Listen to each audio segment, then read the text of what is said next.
Assalamualaikum dan selamat sejahtera kepada semua. Pada hari ini, kumpulan kami akan membentangkan kajian bertajuk Pengaruh Timur Tengah Alam Melayu. Dalam pembentangan ini, kita akan menyentuh beberapa aspek penting, yaitu 1.0 pengenalan dan 2.0 objektif kajian. Kita akan memahami latar belakang serta tujuan kajian ini dilakukan.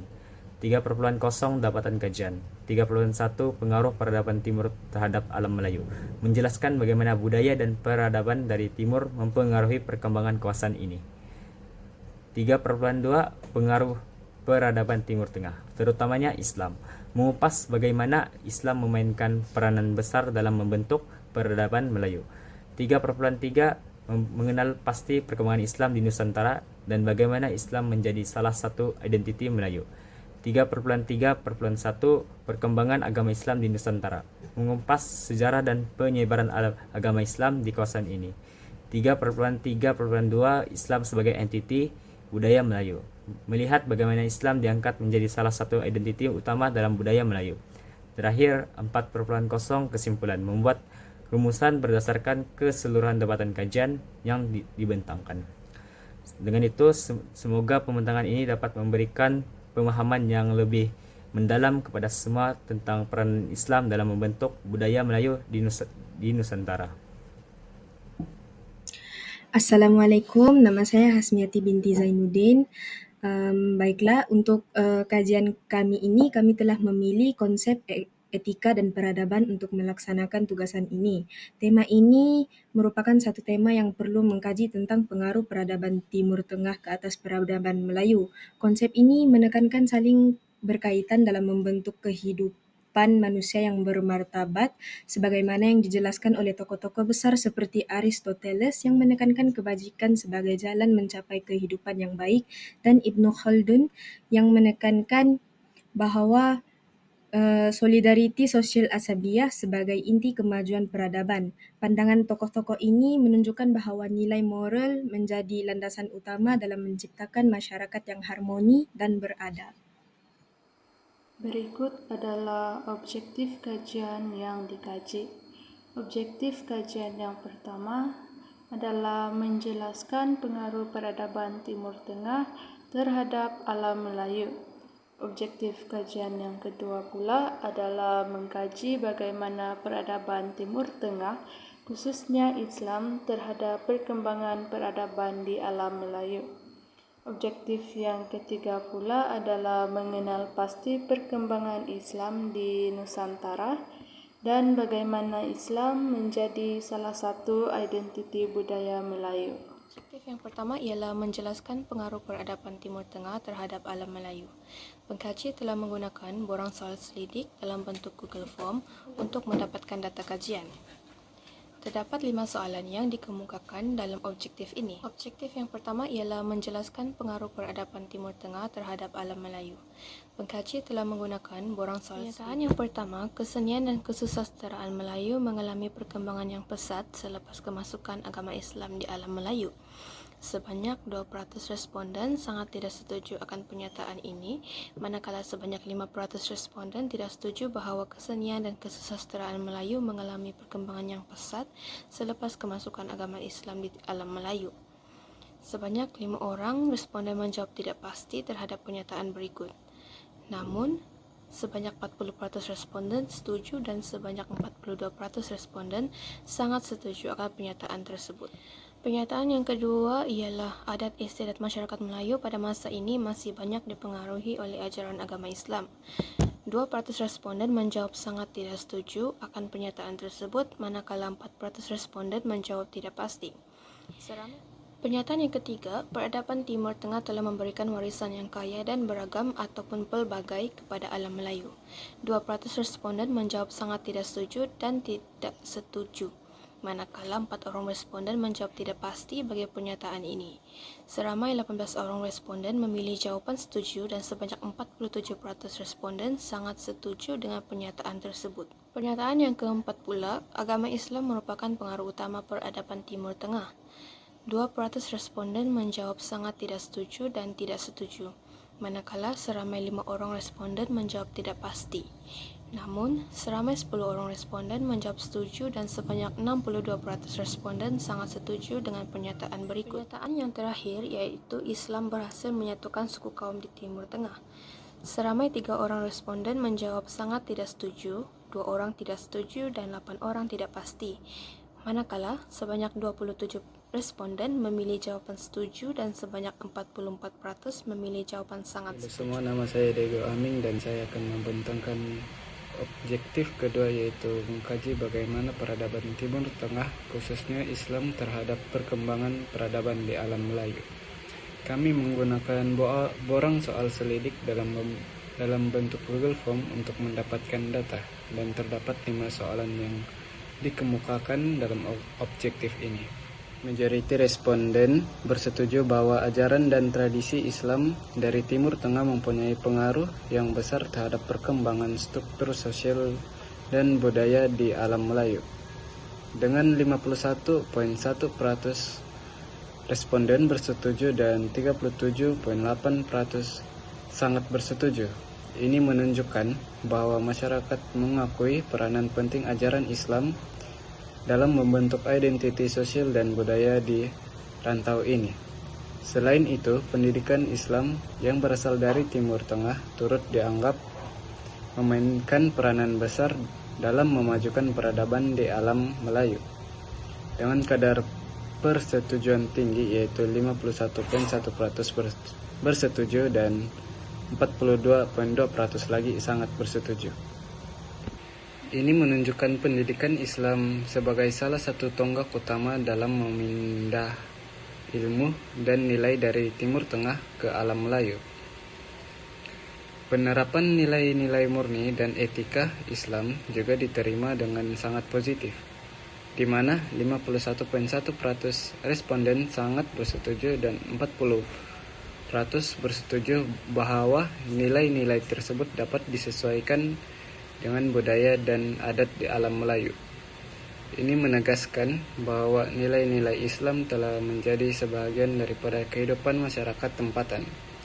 Selain itu, ilmu pengetahuan dan teknologi dari Timur Tengah juga dilihat sebagai sumber utama untuk kemajuan sains dan teknologi di alam Melayu. Dengan 55,6% responden sangat bersetuju dan 33,3% bersetuju. Ini menonjolkan pentingnya sumbangan intelektual dan kepakaran dari Timur Tengah dalam memacu inovasi di rantau ini. Dari sudut politik, konsep keadilan dalam pemerintahan Islam di Timur Tengah turut memberi pengaruh besar terhadap sistem politik dan ekonomi di alam Melayu. Sebanyak 48,9% responden sangat bersetuju dan 33,3% bersetuju bahwa nilai keadilan ini telah mempengaruhi struktur politik dan ekonomi di rantau ini. Secara keseluruhannya, data ini menunjukkan penghargaan tinggi terhadap pengaruh peradaban Islam Timur Tengah dalam berbagai aspek kehidupan di alam Melayu, termasuk sosial, budaya, pendidikan, sains, teknologi, dan politik. 536 akan membincangkan bahagian saya, yaitu perkembangan agama Islam di Nusantara. Perdagangan merupakan media yang digunakan oleh pedagang-pedagang Islam untuk menyebarkan agama Islam di Nusantara. Para pengkaji mendapati bahawa terdapat seramai 24 orang atau 53,3% responden sangat setuju dengan pernyataan ini. Selain itu, terdapat seramai 16 orang responden atau 35,6% daripada jumlah responden setuju dengan pernyataan ini. Walau bagaimanapun, seramai 3 orang atau 66,7% responden memilih tidak pasti dan seorang responden iaitu 2,2% yang tidak setuju dengan pernyataan ini. Berdasarkan MIN, para pengkaji menyimpulkan bahawa penyebaran agama Islam di Nusantara oleh pedagang-pedagang Islam merupakan antara pengaruh terbesar terhadap perkembangan agama Islam di Nusantara. Selain itu, peranan penting yang dimainkan oleh para mubalik dan ulama dalam menyebarkan ajaran agama Islam di Nusantara merupakan salah satu sebab perkembangan agama Islam di Nusantara. Para pengkaji mendapati terdapat seramai 28 orang responden atau 62%. Dengan penyertaan ini, seramai 16 orang atau 35.6% juga didapati setuju dengan penyertaan ini. Walau bagaimanapun, masih terdapat seorang responden atau 2.2% yang tidak setuju terhadap penyertaan ini. Berdasarkan min, para pengkaji mendapati bahawa peranan mubalik dan ulama merupakan media yang digunakan untuk mengembangkan Islam di Nusantara. Di samping itu, penubuhan kerajaan yang berteraskan agama Islam telah mengukuhkan pengaruh Islam di Nusantara.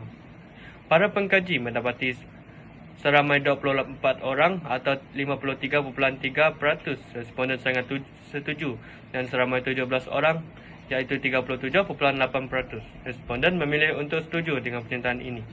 Walau bagaimanapun, terdapat 3 orang yang tidak pasti atau seramai 6.7% dan terdapat seorang yang tidak setuju bersamaan dengan 2.2% mengikut min yang diperoleh para pengkaji. Menyimpulkan bahawa kerajaan memainkan peranan penting sebagai media dalam mengembangkan ajaran agama Islam di Nusantara. Dalam pada itu, penyebaran agama Islam di Nusantara diaplikasikan dalam cara hidup masyarakat di Nusantara. Berdasarkan dapatan kajian para pengaji mendapati bahawa seramai 22 orang atau 48.9% responden sangat setuju dan 17 orang atau 37.8% responden setuju.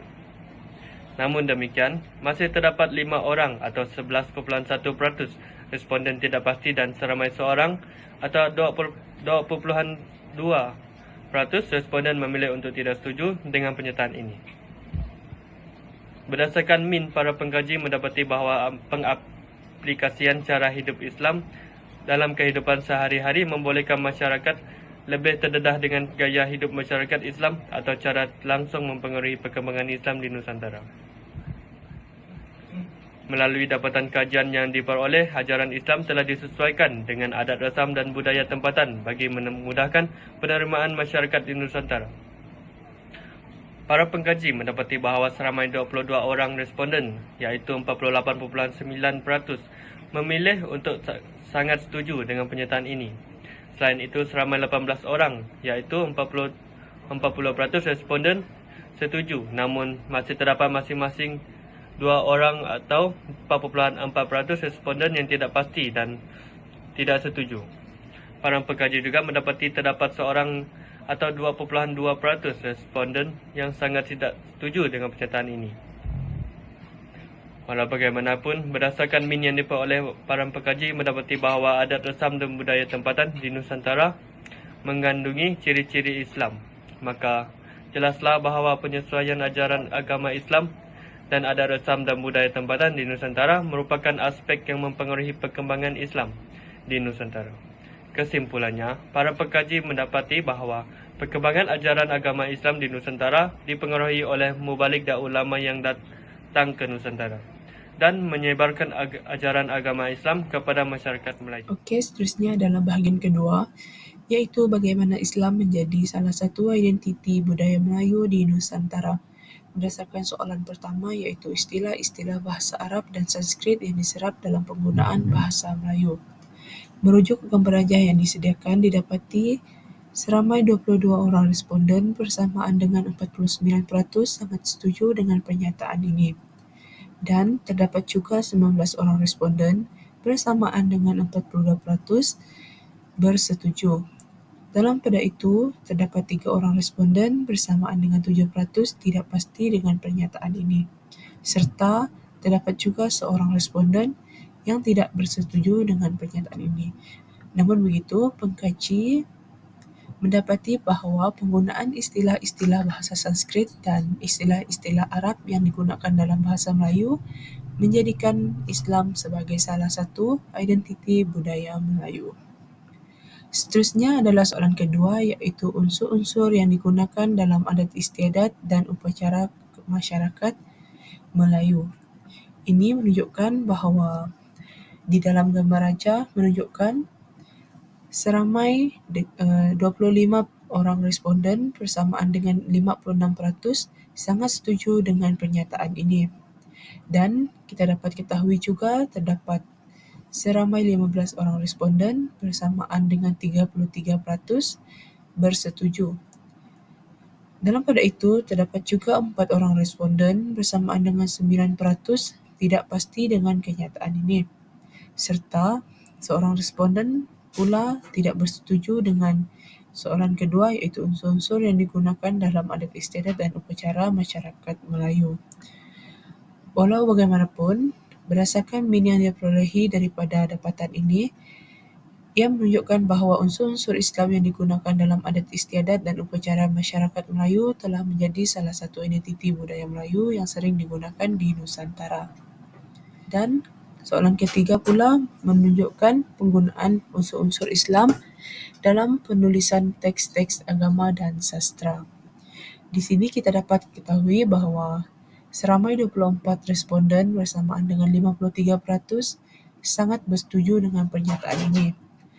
Dan seramai 20 orang responden turut bersetuju dengan pernyataan yang menunjukkan penggunaan unsur-unsur Islam dalam penulisan teks-teks agama dan sastra. Namun begitu, terdapat juga seorang responden tidak pasti dengan pernyataan ini.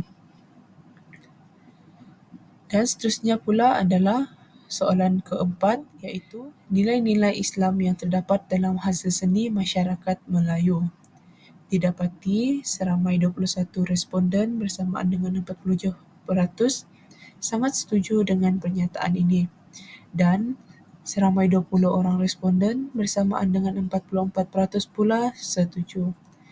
Namun begitu, terdapat juga 3 orang responden bersamaan 7% tidak pasti dengan pernyataan ini.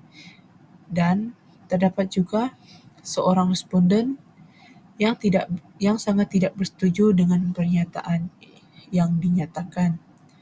Mengikut min yang diperolehi dari soalan keempat, didapati bahawa unsur-unsur Islam yang terdapat dalam hasil seni masyarakat Melayu menunjukkan bagaimana identiti budaya Melayu dipengaruhi oleh Islam. Seterusnya adalah terakhir, iaitu soalan kelima, agama Islam sebagai agama rasmi sesebuah negara. Melalui gambar rajah yang ditunjukkan, kita dapat melihat bahawa seramai 32 orang responden bersamaan dengan 70% sangat setuju dengan pernyataan ini. Dan seramai 10 orang responden pula bersamaan 23% bersetuju. Namun begitu, terdapat juga 2 orang responden bersamaan 4% tidak pasti dengan pernyataan yang disediakan. Serta seorang responden sangat tidak bersetuju dengan pernyataan ini. Oleh itu, min yang dikaji dan diperolehi oleh pengkaji didapati bahawa Islam sebagai agama rasmi sesebuah negara merupakan aspek yang sangat berpengaruh dalam menjadikan Islam sebagai salah satu identiti budaya Melayu. Kesimpulannya, para pengkaji mendapati bahawa aspek yang paling mempengaruhi Islam sebagai salah satu identiti budaya Melayu di Nusantara adalah agama Islam dijadikan sebagai agama rasmi sesebuah negara. Semua objektif yang telah ditetapkan dalam kajian ini dapat dicapai kerana pengaruh peradaban Timur Tengah terhadap alam Melayu sangatlah besar. Objektif yang pertama, menjelaskan pengaruh peradaban Timur Tengah terhadap alam Melayu. Kedua, mengkaji bagaimana peradaban Timur Tengah khususnya Islam terhadap perkembangan peradaban Melayu. Objektif yang terakhir pula, mengenal pasti perkembangan Islam di Nusantara dan bagaimana Islam menjadi salah satu identiti budaya Melayu. Objektif-objektif ini dicapai melalui pengedaran borang soal sidik kepada responden yang seramai 45 orang. Ramai responden bersetuju dan sangat setuju terhadap soalan-soalan yang dinyatakan dalam borang soal sidik ini. Oleh itu, jelaslah bahawa pengaruh Timur Tengah kepada alam Melayu memberikan kesedaran dan menunjukkan perubahan yang positif kepada alam Melayu.